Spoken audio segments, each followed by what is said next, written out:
Hello, Jeff Johnston here, host of the Living Undeterred podcast. And I have a great guest today, and I'm so excited to get William Stoehr. It's spelled Storeoehr, and it's pronounced Stoehr. So I have a lot of questions for you. I love what you do. I met you through Deborah, is it Vishnik? I'm trying to pronounce her last name. You know what? I always say Vinnick, but Vinnick, there you go. Yeah, it's Gonsner Vinnick. Yep. Vinnick, yeah. I told her I had her on a podcast last night. We recorded, and I'm like, your name is a mouthful for me. Yeah. But anyway, I met you through Deborah, and I'm so honored to have met you. And I've had a chance to look at your website and some of your artwork. And man, on your bio, it says your work focuses on victims, witnesses, and survivors of opioid substance use and the stigma which inhibits prevention, diagnosis, treatment, and recovery. I'm like, I have to talk to this guy. This is right down my alley. Welcome to the show, and I'm really, really excited to have you on the Living Undeterred podcast today. Great. Well, I'm happy to be here. And you're in Colorado, right? I'm in Boulder, Colorado. Yeah, beautiful God's country, as they say. And our tour, we had a stop in Denver at the Free Spiritual Community, and every time I've been to Colorado is such a I don't know. There's something about that area. You know, it's authentic. It's genuine. You know, you can see the history, you know, in real time, you know. And I love the area of the country, that whole Boulder, Denver, Colorado area. So I have to assume a lot of your inspiration for your artwork comes from, you know, where you live, right? Well, you know, I'm happy where I live, and I don't know if that enters into it. But 50 years ago, my wife of 52 years, were vacationing in Boulder, and we were up above in the foothills. They're called the Flatirons. And we were up there looking down at the city, and we said, you know what? Someday we're going to live here. And it took us 10 years, but we got here. And so we like the lifestyle. You know, we like the weather. We like the vibe. We love to ski. And so it just really fits what we do. And so I guess that makes me a happy painter. Oh, yeah. So Go ahead. No, well, so I guess that makes me a happy painter. And I don't know how else to put it, but I'm motivated to paint almost every day. Well, your art is, I don't know what word I would use to describe. It's has so many words pop into my head. Some are descriptive, some are, you know, emotional felt words.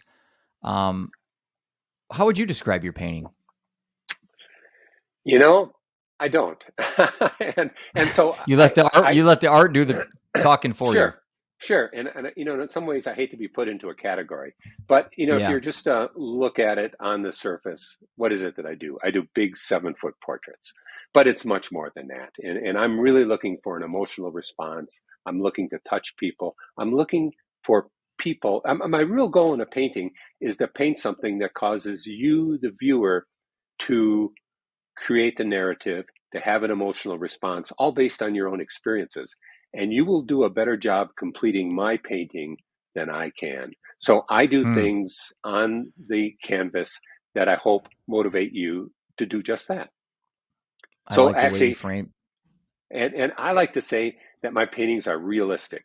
And by that, I mean, it's not like photoreal, or, you know, doing a photograph that shows a picture where you say, oh, those eyes look real, this nose looks real. But rather, I'm doing something that you internalize, and you do it with your own feelings, and it makes it feel so personal and real to you. I think those that are on the recovery journey and those that have been addicted to drugs and alcohol and, you know, opioids, things like that, they look at your paintings and there's a sense of like suffering in the paintings, but there's also something of optimism. And I can't figure that out yet. Maybe that's the torturous process of the person looking at a painting, having to self-reflect on themselves and figure out what is the artist trying to tell me, if anything, or is it basically the intent is for me to self-assess and say, William is trying to make suffering his effort in this painting, or optimism, or some of the eyes you have are just empty, you know? And you can just really see the pain, but not pain as in a negative way. Do you know what I mean? Hmm. Okay, so let me talk about that because you've That's really hit pretty on deep, but something. No, no, it's right on what I do. And so I'm rereading a book that I read 25 years ago, and it's by Herman Hesse, and it's um, Narcissus and Goldmund. And the idea is that art, regardless of the art, whether it's music, whether it's a movie, whether it's writing, whether it's a painting like I do, that there's a tension there. And it's a mm, tension of whether it's black and white, good and evil, happy and sad, depressed, hopeful. And so I strive to put those elements in there. And one of the things I do, and I'm always not successful in this, but my most successful paintings have that. And it starts with an ambiguity that causes you to not be real certain what's going on there, but you have a reaction one day. And the next day hmm you may look at it and have the opposite reaction. And I've got well, I couldn't ask for a better example, but I had a woman contact me, I don't know, a year or so ago. And she said, I looked at one of your paintings online and I knew you captured me exactly. You know how I feel and I want to die. mm. And she said, the next day I looked at the very same painting and saw hope in the woman's eyes.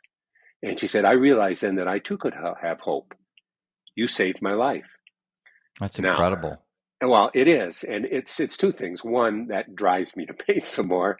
But Sure. secondly, it says that I was on to something when I create the painting. So I do little tricks. So one side of the face might have one expression and the other side slightly different. And I don't mean like a wiggle picture where it goes happy or sad, but I Right. just mean you look at it this way and you see maybe a little bit of sadness or depression, and you look at it the other side, and all of a sudden you see not a big broad smile, but you see a glimmer of hope. Mm. When you see it together, you don't see that at all. And so the painting is ambiguous. And so you are Huh. certain what the painting is projecting. And the next day you look at Huh. it and you're certain of something else. And I'm that's the laughing because ambiguity. the painting over your shoulder. Yeah. Now, when I put my hand up Yeah. and I look at both, there wasn't any intention because I think you told me you put that back there for just some ambiguous reason. But Yeah. now I can see if I really intentfully look at like the eye, for example. There is a little bit of a subtle difference, but I think if I wouldn't have been told that by you, I would have just morphed both sides together, and I can see one side looking a little bit more sullen, Mm-hmm. the Right. other one, a little bit more cautious, maybe, like hesitant. Right. Um, Very powerful stuff. I mean, so I have to ask you, does this come from a personal place of pain and suffering? Okay. I get asked that all the time. Now, I bet you do. and And um, pre-COVID, I had a show in London, and one of my neuroscientist friends is in London, and he came to the show, and he looked at the pieces, and he said, there's no way you could paint this work without having this deep, deep emotional sense. And I said to him, I don't think I do. I just paint. And what does that mean? Okay, so I am an incredibly upbeat, happy person, but I'm painting pain and suffering. And I guess I see that as that's two sides of the human condition that we have to deal with. And Hmm. I think I can deal with the suffering side, but my sister dying, or overdosing and dying. At the same time, I can maybe work with that better if on the other side of me is this happy, upbeat, hopeful person.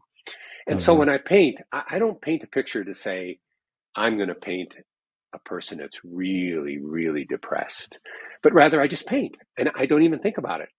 I think about it more after I'm done evaluating the work. Now, that doesn't mean I don't go and tweak it a little bit. And I already talked to you about creating this ambiguous face with two sides, two conflicting sides on it to Hmm. create that tension and that ambiguity and that mystery about the painting that keeps you coming back and looking at it. But when I'm painting it, I'm actually not thinking about that. Other than I'm not thinking about sadness. I'm thinking about the form of the painting, how what form it's going to take, and how I physically paint it. And I pretty much get lost in it when I'm painting. I think it's more a meditation. I don't think of Mm. anything else when I'm painting. I just pull out my tools and I work away. How long does it take you to do a painting like the one over your shoulder? Okay, that's the second question that people always ask me. I'm going to ask you all the stereotypical questions Yeah, today. yeah. It's all over the place. So the one right behind you went fast, and I'm going to say it might have taken me a week of maybe painting 4 or 5 hours a day. I've got other paintings that are done in just a few hours, and then I'll have Mm. some that I'll work on for years. And part of it is I don't believe a painting of mine is ever finished. So, when you Yeah. paint, I'm not painting from a photo or from a model in front of me. I'm painting from some image in my head. Now, that doesn't mean that Mm-hmm. person or that image isn't in front of me, but I'm painting with something in my head. And that keeps Mm-hmm. changing. And I can never do as well as the image in my head. So I'll paint something and I'll think about it a while. I go, oh, no, no, no, no, no, no. I got to redo this. I got to either spill paint all over it and start over, or I have to modify it in this way, which I've just seen based on this image in my head. So the painting's never done. So what I tell people, if you buy one of my paintings and you hang it up in your house, and I come knocking at your door and you see me with a paintbrush in my hand, don't let me in. Just that. Who knows what I might do? So yeah. How do you incorporate? I understand pain and suffering. I would Mm-hmm. think if you're a really talented artist, it's not too difficult to. But how do you do specifically, say, addiction, opioid overdose, alcoholism? How do you incorporate that type of pain and suffering versus pain and suffering, maybe of losing a child to drowning or something? Sure. Right. Is Well, and is that something that's possible? well, when I first, okay, so as I'm thinking about my painting and I'm thinking, and this is, I don't know, 10, 15 years ago or more, and say 15 years ago. And I'm thinking, well, what good is my painting? What is it accomplishing? My wife and I were living in the Caribbean at the time. So we were in the Virgin Islands, and I Mm, was painting pieces that were very colorful and dancing mm. women, and they Yeah, sold sure. very well. And I looked at it one day and I said, what is this? What am I accomplishing? And if I can't paint something that says something about life, or the human condition, then why am I even painting? And so I started to think about this, and I thought, all right, so I'll start painting victims of war, and so, or I'll start painting people that are depressed, or um, uh, women that are in some way abused. Correct. And so I started putting little symbols in my paintings that might lead a person in that direction. Mm, And after a while, I said, I don't know anything about that. How can I, in my heart, paint about sexual abuse, or mm-hmm, how can I paint about the death of a child or mm-hmm. war? Then I started to imagine these scenarios of a mother in Somalia watching her son getting his arms chopped off because he read a book. Well, that was depressing me, and it was horrible. And I was painting a lie. I didn't know anything about it. So then I thought, well, what do I know about? I know something about addiction and my experience with my sister. But then I thought, well, what is it that I really know about that? Well, I know what it's like to be a witness to it. Mm, And mm, so I said, I'm going to paint as a witness to this. So there's victims, mm-hmm, witnesses, and survivors, and I'm a witness. I saw this happen. I tried very unsuccessfully to help. In the mm-hmm. final analysis, it was unsuccessful because she died. Correct. And Yeah. but that's what I could do, and I could feel that. So then, when I started putting my shows on, it's a little bit leading. I like to tell people, my paintings are contextless. There's nothing in the background of the painting.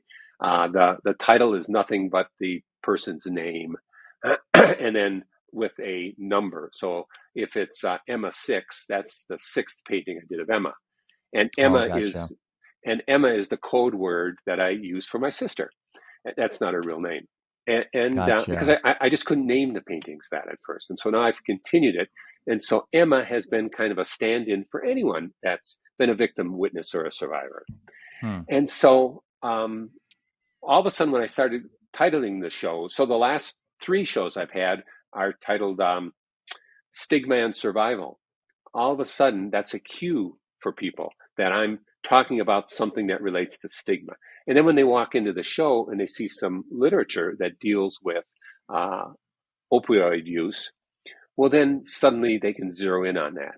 And if I get some pre-show publicity, they're talking about that. I lead that discussion with them, with whoever is interviewing me, so that they make sure to say that that's what this is about. So people come in with a preconceived idea. They walk up to a painting, and many start crying. And the thing that I hear most often is, "You've captured exactly how I feel." Or the second thing that they say is, "You've recognized me. Thank you. I'm not alone." And so suddenly this has real meaning in terms of a victim, witness, or a survivor, that they're not alone. And then the overall goal is normalizing the discussion so that people actually have these discussions. So they come up to me afterwards and talk, or they join up with someone else there and they start talking, or they stick around for the panel discussion with medical professionals, or and it goes on and on and on. Or they pick up some of the literature, or they get a phone number that's on the back of a poster that I've done for the show. Yeah, you're cracking open that door of vulnerability, which Johann Hari says, and I'm sure you know the answer to this: the opposite of addiction's connection. It seems to be overused phrase today, but I know when I did my tour this summer, if there's one word that kept coming up was vulnerability. It's like whenever I shared my story first, so you and I meet for coffee, we don't know each other at all. Yep. And you say, I say, "What do you do?" You say, "I'm an artist." And you say, "What do you do? What do you do, Jeff?" I have that opportunity now to carefully tell you what I do without immediately saying, "Oh, my son died. I'm a mental health advocate." That's going to turn off a lot of people. That's what we call raising awareness. Bringing attention to is the ability to lure people into your story. And that's what a painting does. You're not raising awareness for any of these issues. In my opinion, you're bringing attention to these issues. And I think for me as an advocate, I think the raising awareness ship has sailed. I think that's a dead horse, as I like to say. It's not working. If it was working, the numbers would be getting better. I think we need to, as advocates, bring attention to these issues in subtle ways. And I think art is one, music is another. And I think things like podcasts, things like the presentations we try to do are really intentionally designed to not be in your face. And I go back to your paintings, and I haven't been through your whole portfolio gallery, and I'm a little hesitant because I just have this fear I'm going to see either my son or my wife in one of your pictures. Yeah. And I don't know why that has me hesitant, William, but I think when we're done today, I'm going to go through your website picture by picture, and I will be shocked if there's not a painting that looks like my wife towards the end of her life. The I don't know, there's so many words that come to mind. Just hopelessness, fear, anger, shame. Obviously, an alcohol problem creates a lot of shame and doubt in yourself. And your paintings, again, you do just faces, right? Yes. That's all you do. So I have to think in your gallery, there's going to be a painting that's going to hit home for me. I know it. And that's probably what you want to do, Yeah. Yeah. And I hear that also, and people will contact me and they'll say, "You did a painting that reminds me of my daughter who OD'd last year." I bet. And they'll be crying on the phone, and suddenly I'm crying on the phone. And because we have it on the speakerphone in our car, my wife is crying in the car. And so everyone around you is crying. Yeah. But guess what? That is cathartic, isn't it? And absolutely. In so many ways. Yeah. Mm-hmm. Yeah. So I'm looking at your self-portraits. Let's talk about that for a second. Sure. Wow. I got 9 of them up here in front of me, and it's like, what a range, what a complex human you must be. If these are self-portraits, they're all pulled pull something from me differently. Is there a specific self-portrait that you feel most aligned to? Well, of course, it depends on how you're feeling that day. The one behind me here, I just finished, and I see that one. That's on the top left of your website. Yep. yes, yeah, and I like that. And why have I decided I like that? First of all, I can't put my finger on it, but artistically, as an artist, I like it.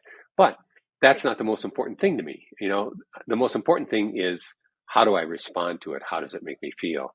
And some of my self-portraits are kind of scary. I don't know if you got the red one up there, the big red Yeah, I face. do. Yeah, Right in I the know. middle. And what does that say? What's in my head What at does that that say, moment? William? What does that I, say? I don't know, but that self-portrait is not a very calming self-portrait, you know. Now, were And you in a pretty dark place when you painted that? I don't remember. I truly don't. But as I look at it now, the other interesting thing is that's probably my first self-portrait that I ever sold. It sold to a well-known rap singer, and Wow. yeah. And so, what did he see in that? That is Maybe he saw himself.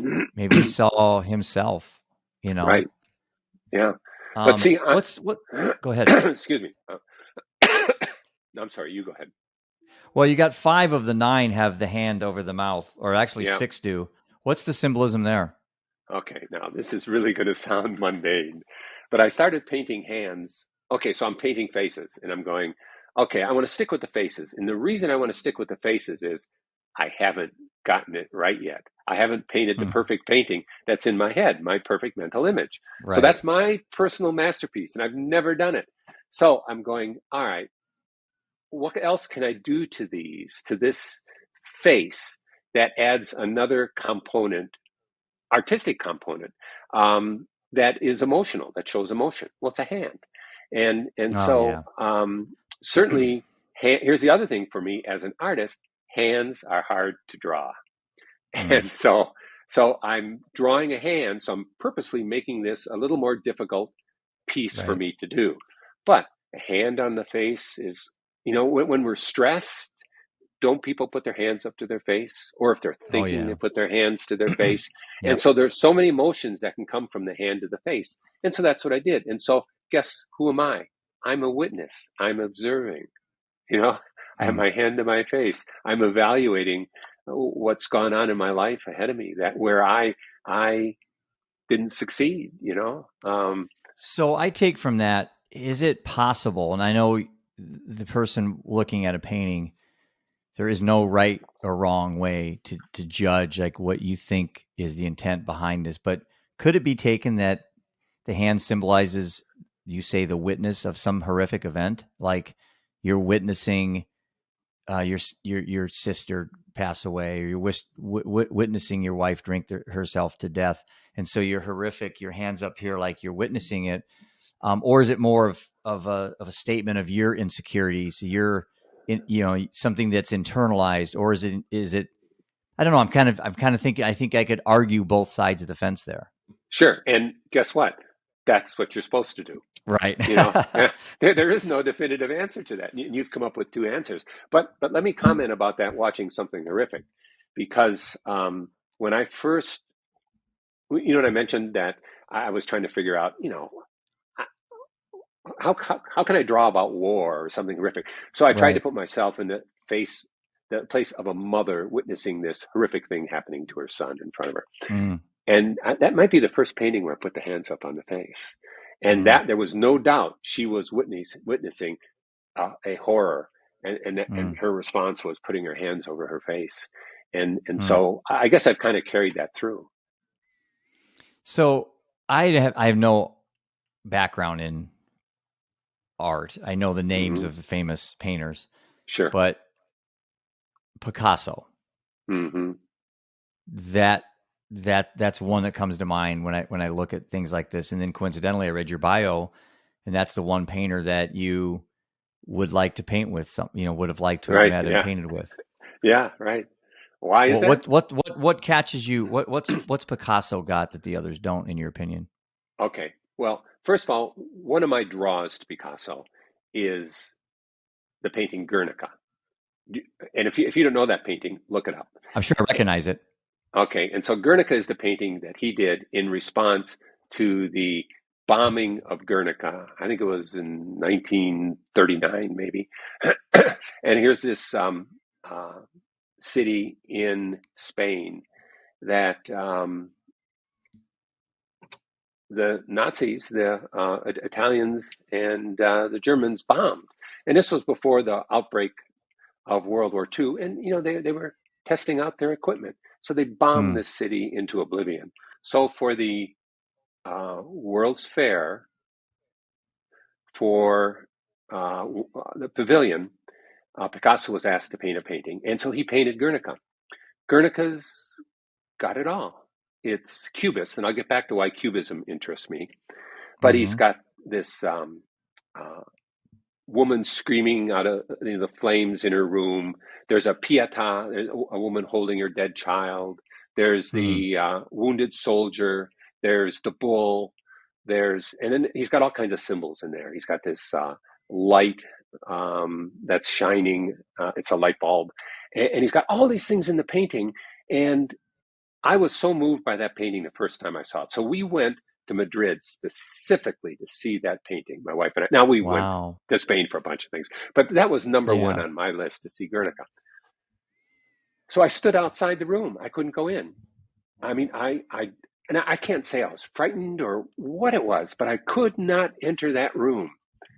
Okay, so as I remember, it was alone in the room. It was the only painting in the room. And I walked in there, and they had little pre-painting exhibits, to show drawings and things that he had done. So I walked in the room, and I just broke down crying. It was, I was just, I wasn't, I don't know what the word is. I was in awe. I understood what he was doing. He made me feel it. So I walked into that room. I can honestly tell you that I could feel those flames on my skin, frying my skin. I could smell the smoke. I could hear the people screaming. And it was like, I have never had that experience. And so I said to myself, how did Picasso do that? He caused me to have a reaction in front of a piece of art that I have never had in my life. And so that was my goal, to say, how can I do that? And so, I'm studying Cubism. I'm studying, Picasso, what he was trying to do. And he had all kinds of little tricks in there. So if you look at the painting, it's black and white. And then he's got these little hash marks all through it. He's trying to make it look like a newspaper in a way. And so he's saying, this is in the news right now. This is important. And then he's got this mixture of these three-dimensional with cubist figures in there. And, he's causing all this tension and all these things that he knew how to do. And so as I dug into what the Cubists were doing, and Picasso was notorious, well, he was both glib and he said, you couldn't tell if he was telling the truth or not. But he was a complex character, right? He was complex, yes. But what the Cubists were saying is that they were striving for a greater reality, a reality of your making. And that's how I started off this podcast with you about, a good painting is one where you complete the image. Well, that's what he was trying to do. So they did all kinds of tricks. So, they pasted little pieces of newspaper or wine labels into their paintings to make you feel, something. They were experimenting. They were truly experimenting. And so anyhow, that was my goal, to make you respond to the painting in a way that made it feel real. Now, that's a real key thing. Real. How do I make it feel real? Well, one thing in making it feel real is you got to think about how we actually think. And the Cubists knew this. They had to be going in this direction. But neuroscientists will say today that the way we look at something is we just see a very pixelated image. It might be a little different than that, but we see a vague outline and lines, and we take that. That's what comes into our eyes. And then our brain gets a hold of that and creates the image based on our experiences. So I look at you and my eyes are seeing a pixelated image, but my brain is saying, I know what you look like. I've seen you before. I recognize your voice. That's another cue. And so I put you together. The other thing they did is they said, we put together images over time. And so your image is not locked into me, right? So if I were to take a photo of you, it's locked in. But when I'm actually relating to you and my brain is interpreting you, I'm moving my head around, you're moving around in your seat. And so I'm seeing different sides of you. Oh, Isn't that right. exactly what the Cubists did? So they Right. were attempting to put in images over time in their image. So the eye might be over here as if you were to turn over to it. I And so gotcha. so I Sure. look at that and I say they're trying to create time. So if they create time, doesn't that make the whole experience seem more real?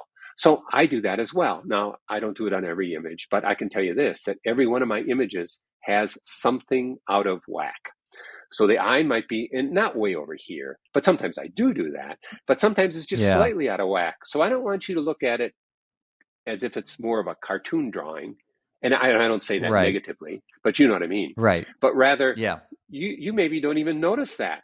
But I've given you some ears maybe slightly lower than they're supposed to be, or a mouth a little bit over more to the side, not lining up with the nose.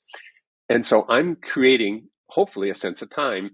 So this sense of time, the way your brain actually interprets images, I hope all this creates a reality which you then complete with the narrative. You say, oh, the narrative. This is how I feel about this painting. This is how it makes me feel. I feel depressed right now. I'm looking at this painting. He has captured how I feel. Your feelings, my creating time has all hopefully created a greater reality. So that's what I'm trying to do. That's what Picasso taught me. And for you, I have to think this is even more difficult because you're limiting your paintings to faces. And so, you know, Picasso can add bowls and suns and different things in, but if you're committed to faces, how do you get faces to be, if you do 100 paintings of faces, I mean, you only have two eyes to work with. It's like, Yeah. how do you make them so uniquely different, William? It's Yep. just staggering how Yep. you do that. Yeah. And that's a goal of mine. And so let me tell you why I stick with faces. I mentioned Yeah. earlier, I haven't gotten it right yet. Okay. So I'm pushing, pushing, pushing. The other thing is that it turns out that a single face has more impact on people than, say, a body or a group of faces. I'd So, agree. and so one image of a young boy, a Turkish boy on the shore drowned, has a great impact on people because it's only one person. But then you go to the face, and there's nothing else to distract you from the face other than I put a hand up there. And so it is the easiest, quickest way for me to get inside your head is to put a face up there. And the way I make them differently, I paint every face in the exact same position, almost. I put the eyes, the same Hmm. relative dimensions in the same place on the canvas, regardless of the canvas the size, although most of them are now 7 feet. So, the eyes are, I can put a ruler up there and tell you that the eyes are 22 inches from the top of the canvas. And so I do that so that they align, they work well together in a show.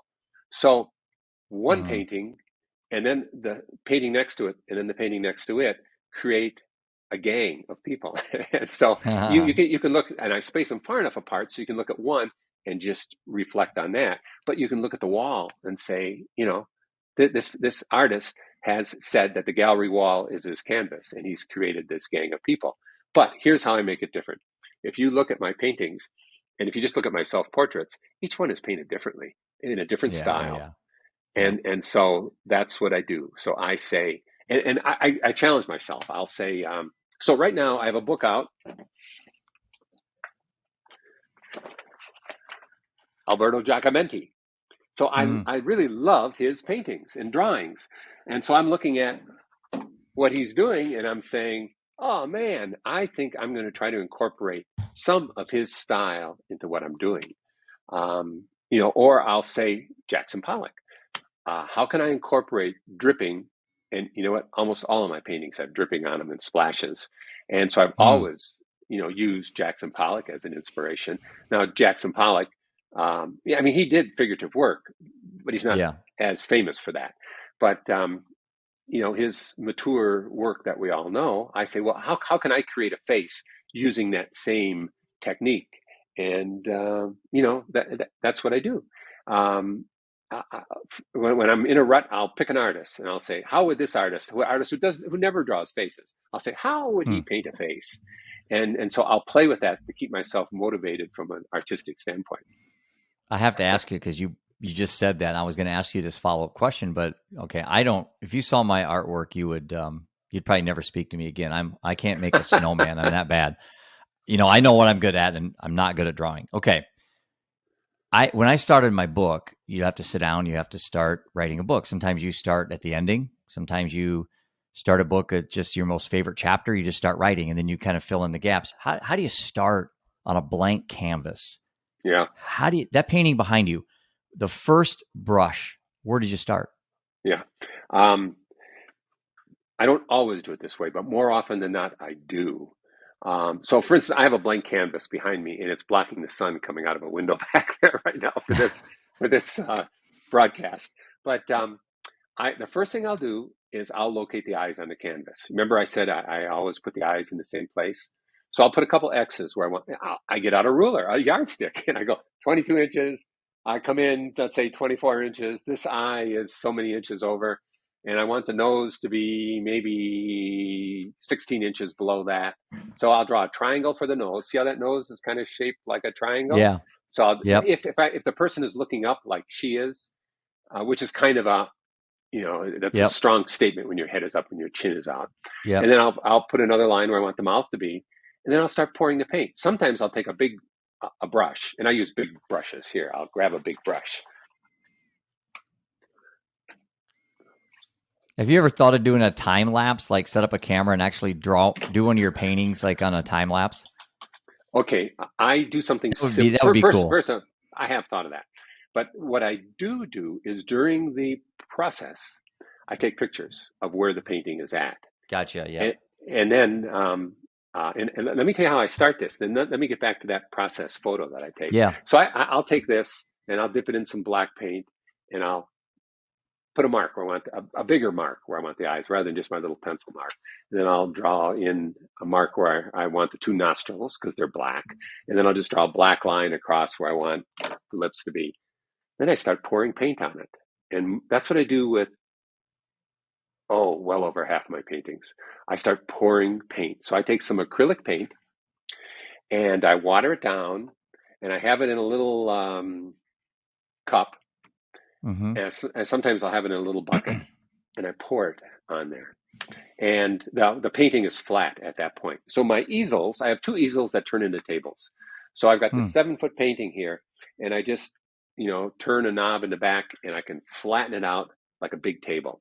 I used to do Mm-hmm. these on the floor, but it hurt my back after a while. Yeah. So Yeah. now I just do it on this table. So I got the table at about waist height, and the painting runs, and I let it run.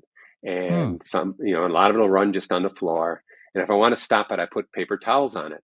So one of my favorite tools is Bounty paper towels, and Bounty because I like the little triangles that are on it. Because if I blot out some paint that's running on that canvas, it leaves this great little image on there.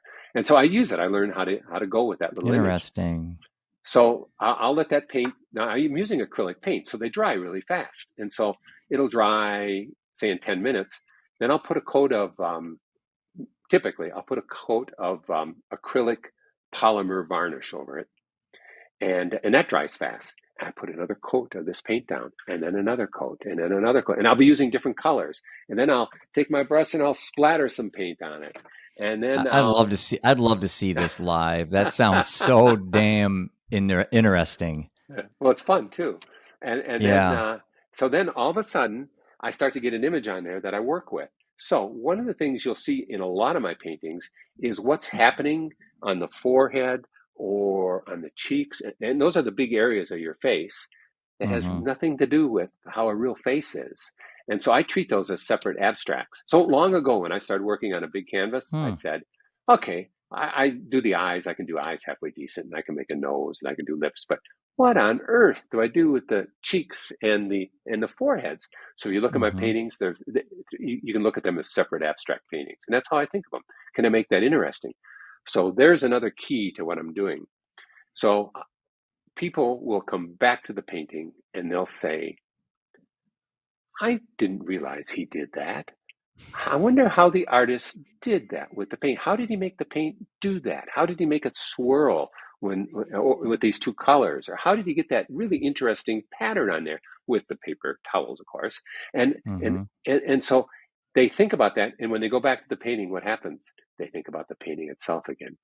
And so one of the things you want to do with the painting is have it's got to capture people, both the painting itself, so that they're interested in looking at it in detail, and they'll see one painting close up, they'll see another painting when they back away because of all these little Right. things I've done.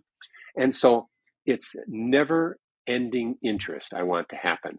And then I use metallic paints, and they change with the lighting. So that gold Oh, self-portrait behind you looks yep. entirely different if I change the lighting. And of course, paintings always change with lighting. But with these shiny golds and silvers and bronzes that I use, they change even more. So what I've learned is I can actually remember before I was talking about two sides of the face, you know? Yeah. Well, the Yep. other thing I can do is I can paint with a pearl paint that when it's lit shines brightly, Mm, and so the highlights on the face will change. And so if the mm. lighting changes, it could be the angle of the lighting or the time of day, it'll actually change the expression on the painting. So again, I'm working with you to say, I'm going to Wow. make this, and not only it's interesting to you to come up and look closely at how I did it, but also I'm going to be changing the expression all the time by the side of the face, which side how you feel this morning when you look at it, Interesting. and then as the light changes, I'll be changing it ever so slightly, and it's not dramatic, but it's enough for you to shift your mood and to have a new narrative for the painting. The last painting I bought, an original at a nonprofit, I actually bought it off their wall because I loved it. Is from an artist who did upside down and then flipped it over. Yep. Have you seen those? Well, I know a lot of abstract painters will That's do that. amazing how they do that. I just don't Uh-huh. understand. And obviously, it's something they've practiced many times, but to do that it just shows the talents of a. There's so many different ways to do things, and to have your brain be able to draw something upside down, then flip it over, and you have no idea what they're drawing when they're doing it, but then when they're done, Yeah, they flip it over, and you're like, wow. I I don't know. know. It's I know. I'm fascinated by what artists can do. My brother is a professional guitarist. Now, it's an art form. Hmm. Watching him play guitar, he plays for one of the largest Elton John tribute bands in the United States. They're called Dogs of Society. And when I watch my brother play lead guitar, it's like watching a great artist paint a canvas. Hmm. Yeah. Just they just are one with the guitar, Hmm. and it looks effortless. It's like watching Tiger Woods golf or Michael Jordan play basketball. It's like it doesn't look like they putting a lot into it, but you don't see the hours of just practice that went into that and the perfecting the artwork. And you Right. watch a really good musician, and it's no different than if I were to watch you paint. I bet you'd have the same relationship with the canvas as my brother does with the guitar. That's probably true. And like I said earlier, I just am immersed in it, and I just do Yeah, it. And I'm really, I mean, I've just told you a lot of things I think about, but I really don't think a lot about. I mean, so much of this stuff is natural now.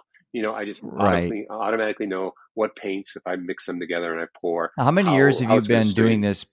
How many years have you been doing this like professionally now? Okay, well, I'm going to give you a little life story here. So when I was a kid in high school, I wanted to be an artist. That was my goal. And in 1962, I was a freshman in high school, and my art teacher introduced me to Jackson Pollock and Willem de Kooning and Franz Klein. I wanted Mm, to be an abstract expressionist. And so when I went to my high school counselor with my parents, and we are going to talk about future education, they said, "Oh, you want to be an artist? Well, you should go down to the local newspaper." It was called the Burlington Standard Press. The town had maybe 5,000 people, and it was the weekly newspaper. And sit down with their artist. And what this guy did is he made little drawings for like the car dealership or for the local dress shop. And I'm thinking Willem de Kooning, and they're thinking Elsie's dress shop ads. And you know, and so then what happened is I started. You have to start somewhere, William. I know, and it turns out so many artists have done that, but and so I'm thinking, wow, that's not going to work. And so I started looking into art schools and we couldn't afford me going to art Yeah. school, and we didn't have. Okay, I was the first kid in the whole extended family that had even been thinking about college, and so we didn't have the knowledge, experience to be able to see, well, where could I go where I could still go for art, and Right. then uh, I ended up going to a small state school, which was probably the best move of my life in Mm-hmm. terms of what I learned to do there. And I got involved in all kinds of things I never would have done at another school. Tuition was $150 a semester, and Oh I did my. not, and I didn't do art. I became an industrial engineer. And so then my career progressed. I didn't paint. I didn't paint for 40 years. And if I drew Wow. something, it might be with our son. I'd help him draw a rabbit or a bird or something. And over that 40 years, early on, I did a couple of paintings because we had a blank space on our wall. And I did some big Mm-hmm. abstract paintings, and they were colorful, and I just put them up on the wall, and that was great. And I wish I had them now. So then, when I was working for National Geographic, I decided at 55, golly, I could retire and start another career. What would I like to do? And I said, I'm going to write a book. Everyone's telling me I should write a book. So and I was thinking about this when you were talking about a book. So I said, I'm going to write a book. What should I write about? Well, it turns out, as part of National Geographic and also my work before that, I gave a lot of talks. I gave promotional talks. I talked about, with National Geographic, I gave talks about the environment, about Right. water, and a whole range of things. And so I would uh, did a lot of international talks, but I always worked Alice in Wonderland into all of my talks. And Mm-hmm. okay, so I'm giving maybe to a business group when I want to talk about strategic planning. So I would say, what was the first thing that the caterpillar said to Alice when he met her? Who are you? And I'd say, and what is the first thing that the Cheshire Cat said to Alice when she approached him? Where do you want to go? Who are you, and where do you want to go? And so then after a while, people loved that, and then I Oh, I started bet. doing, and I became, everyone started sending me books as gifts of Alice in Wonderland. And so I have pulled so much out of there, which I won't go into now, out of that. And I had all this great stuff. And so people were saying, you got to write a book. You got to write a book. So I said, that's what I'm going to do. I'm going to quit my job and I'm going to write this book. And then after I get the book done, then maybe I'll paint. So I started the book, quickly ran out of material. And the other thing I Mm-hmm. learned about was that, when I'm talking, no one's fact checking me. Mm. And I can say funny things and I can get the audience going. When When I'm you write writing a a book, book, it's different. I'm laying it down there, and Yeah. I've got to be working on my grammar and all this. And I said, so after about 100 pages, I was done. So then I go, okay, so I've quit my job. I'm not sure, am I going to have the same experience as an artist? Well, anyhow, so in 2004, I started painting. So that's how many years I've been an artist. And I'm Almost 20, self-taught, right? and I started painting little well, 2-foot paintings that were popular down in the Virgin Islands. The tourists would buy them. And that's when I had my epiphany. And I said, you know what? You have got to do something worthwhile with your art. And suddenly it came to me. And it, I haven't looked back. And so I suspect my artistic ability came to the forefront. And it's been great. And I'm continually learning. How many studios do you have? You mean that I work in? Yeah, Or like that, how or many that's galleries, I okay. guess, different Oh, galleries. galleries. Well, that's been changing over time, and particularly since I'm not emphasizing the galleries as much anymore because a gallery is commercial, and if I want to show in a gallery, I have to have work that they can commercially sell. Otherwise, they're not going to Right. have a place for me to sell. But I Right. have two galleries in particular that show my work, interpret it well. That and one is in Denver. It's called Space Gallery, and the other is in Atlanta called the Bill Lowe Gallery. And they're both big, good galleries that do a great job of showing my stuff, and they aren't afraid of what I do. Mm. And then I'm able to garner the publicity that I want for these shows that people um, can come for the art in the message. But then I show I've shown at multiple universities. A few years ago, I had a show in London at an art center. I show at small museums and art centers really around the world. And so, Hmm. that changes. Once you show at an art center, they tend to have a show of your work. Well, then I'm not going to show again for maybe 10 years in that location. So it's not Mm-hmm. like I have a steady stream. Well, I also have a gallery it's because I'm funny, in Kuwait. And they've actually been Hmm. a good gallery for me. And so that's interesting. And, they put some of these tough pieces in there. And I go, you guys, you go. Yeah. So, yeah. So, and then I That's put, really interesting. mm-hmm, yeah. Go ahead. I interrupted you. Oh, Sorry. no. And what I was going to say was not important, I suppose. Well, listen, I'm very intrigued. I'm going to go back and look at your website. I think for people that follow me, people that uh, subscribe to the Living Undeterred mindset that we're trying to show here the last 2 years, art is a great coping mechanism. Uh, I have it all around my house. I have all different types of artwork. I have some that just are like, I'm into heavy metal music, so I have some posters hmm of back in the 80s, my favorite metal bands. I have things I've put together from shows. Like one of my favorite guys over here, I did a meet and greet. So they gave me an autographed poster. Well, I took guitar picks. I took some other things. I made a little cutout thing. I went to a local place here and they put a neat frame, pretty medieval looking frame. So I have this very unique piece of art that I kind of made myself from pieces of a concert I went to that I can always remember now. So a lot Yeah. of my artwork is like collages I put together myself that I take into this place, and because I can't draw, so it's like I just throw together cool things and then they make my own frame. And so yeah, I just I think art is a really neat, and your angle with the mental health and the addiction, substance use distress put you in a very unique position because I don't think a lot of artists focus on these issues. They have artwork that you know denotes suffering or pain or sorrow, but not specifically the opioid addiction, Focus. abuse, hmm things like that. Yeah, and I have to think that put you in really rare company. I mean, there's not a lot of artists out there that are focusing on that, and maybe the But, stigma mm, associated with it. I don't know. but, I'm finding, and, when I first started doing this, I said, one of my goals is to get other artists involved. And by that, I mean Hmm. writers and playwrights and movie makers and musicians. And if you just look out there, the Luminaires, one of their last albums was all about alcoholism and addiction. Now, Yeah. that's pretty gutsy for someone of Yep. that fame to put that out there. And the movies, the books, um, Yep.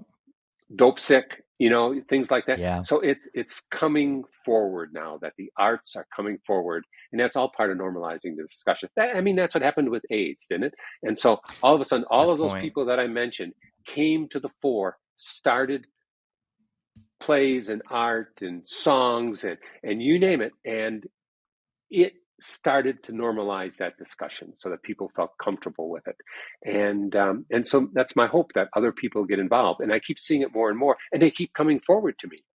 And Hmm.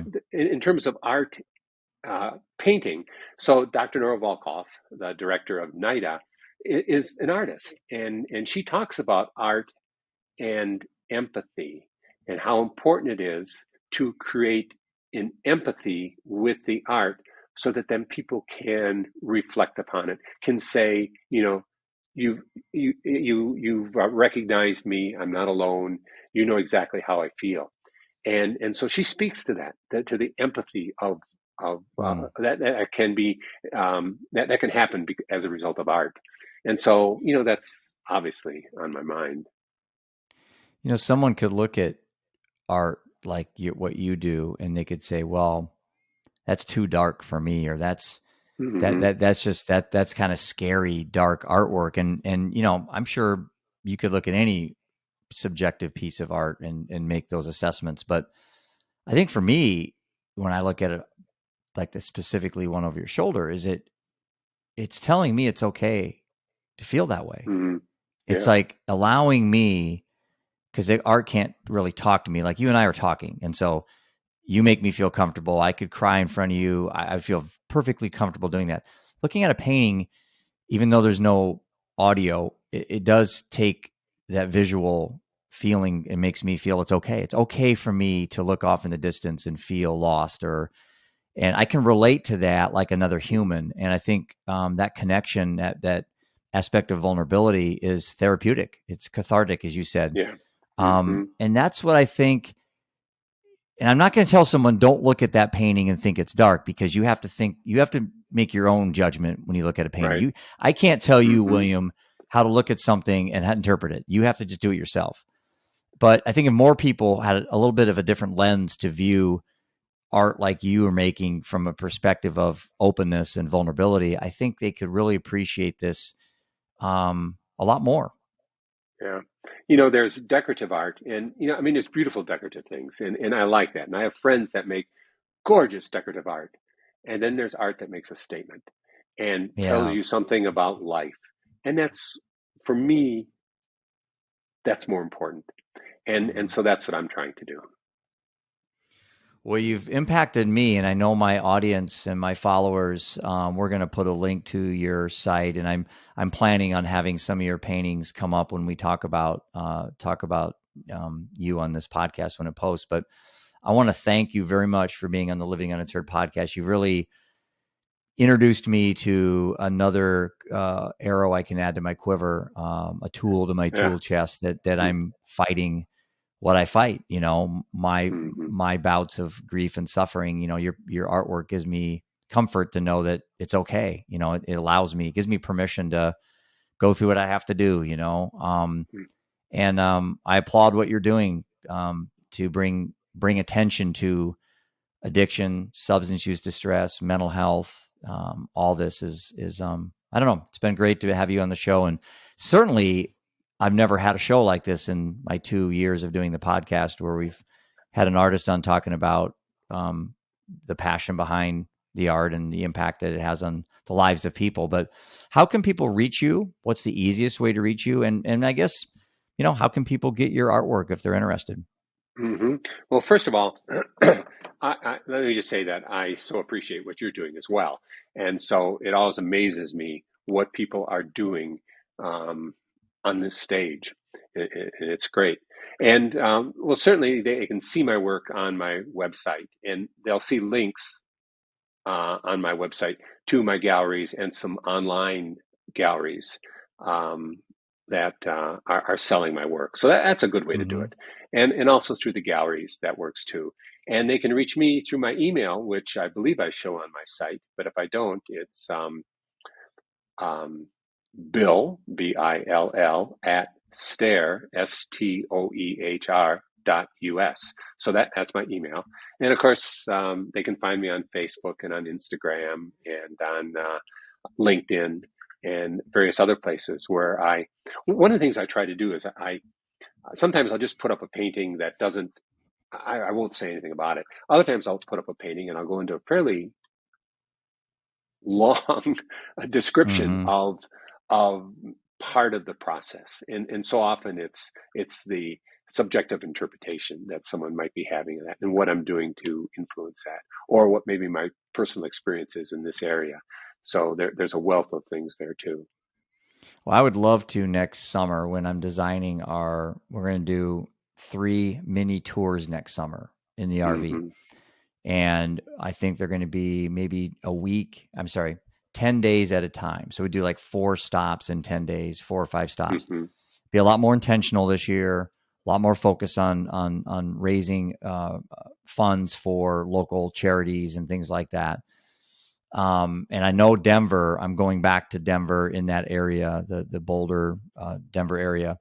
Mm-hmm. And I'd be honored to be able to partner with you, and have our stop maybe in conjunction with another organization like a nonprofit, where we could Right. highlight your work, allow you to speak, talk about what you do, and just give you some support, so people out there around the country can get a really good idea of what you do, but more importantly, why you do what you do. Mm-hmm. And I've been really enlightened today. This has been a very impactful episode for me, and I'm going to get on your site and look around at some stuff. But I want to just invite you Yeah. to partner with me this summer when we're out there driving around in the RV. 7-foot paintings. Believe it. I think they'll fit in my RV, so we could haul a Well, couple around the country for you. sure. And of course, the digital stuff is even easier. I But saw that too. We didn't have time to talk about that, but yeah, I'll make some notes when we make this post. But well, listen, William, really enjoyed it. It's been an yeah, honor to talk to you, and like I tell every guest, please keep living undeterred. Okay? yeah. Well, thank you. And I look forward to our further cooperation. Yeah, me too. Take care.